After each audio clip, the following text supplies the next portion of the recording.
Hi everyone. Caesarean delivery తర్వాత స్టిచెస్కి ఎలాంటి జాగ్రత్తలు తీసుకోవాలి ఈరోజు చూద్దాం. హాయ్, నేను మీ doctor Pratheesha, consultant gynaecologist from Visakhapatnam.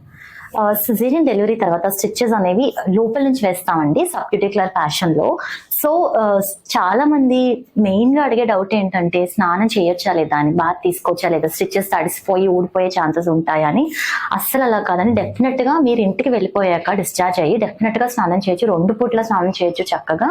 And ఆ స్టిచెస్ ఏవైతే ఉన్నాయో మేము ప్లాస్టర్ వేసి మిమ్మల్ని డిశ్చార్జ్ చేస్తామో ప్లాస్టర్ కూడా మీరు తీసేసి ఓపెన్గా ఉంచుకోవచ్చు. అండ్ ఎంత డ్రైగా ఉంచుకుంటే అంత మంచిది. ఎయిర్ తగిలితే ఎయిర్ సర్క్యులేషన్ వల్ల త్వరగా హీల్ అయ్యే ఛాన్సెస్ ఉంటుంది. సో అందుకనే మీరు స్టిచెస్ గురించి ఎక్కువ వరి అవ్వకండి. అది ప్లాస్టర్ వేసుకోవాలా మేడం, ఆయింట్మెంట్ రాసుకోవాలా, పౌడర్ వేసుకోవాలా, ఏమీ అవసరం లేదండి. స్టిచెస్ అనేవి చక్కగా వారం రోజుల్లో హీల్ అయిపోతాయి. మీరు చేయాల్సింది ఏంటంటే ఆ ఏరియాని తడి లేకుండా ఉంచుకుంటే సరిపోతుంది. అంటే డ్రైగా ఉంచుకోవాలి అండ్ స్వెట్ రాకుండా.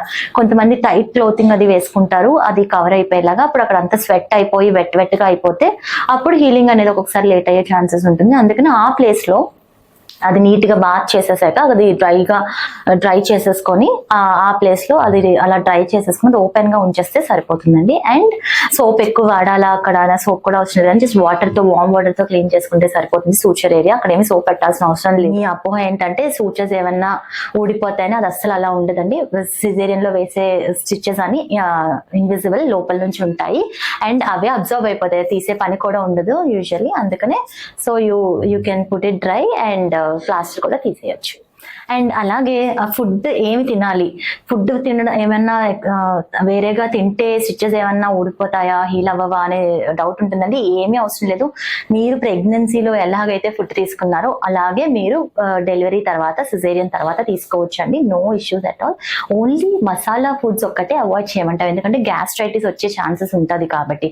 అదర్వైజ్ మీరు మీ స్టిచెస్ గురించి ఆలోచించి ఫుడ్స్ అంటే పప్పులు మానేయడము, తర్వాత కొన్ని వెజిటబుల్స్ మానేయడము, తర్వాత పచ్చని చేయడం అలాంటివి ఏమి చేయక్కర్లేదండి. చక్కగా హీల్ అయిపోతాయి. ఫుడ్స్ అన్ని తీసుకోవచ్చు మీరు చక్కగా. ఇంకా మంచి క్వాలిటీ ఉన్న ఫుడ్స్ మీకు ఇప్పుడు ప్రెగ్నెన్సీ కన్నా కూడా మీకు ఇప్పుడు అవసరం పడుతుంది, ఎందుకంటే మీరు బేబీకి ఫీడ్స్ ఇస్తారు కాబట్టి అన్ని రకాల ఫుడ్స్ మీరు తీసుకోవచ్చు చక్కగా.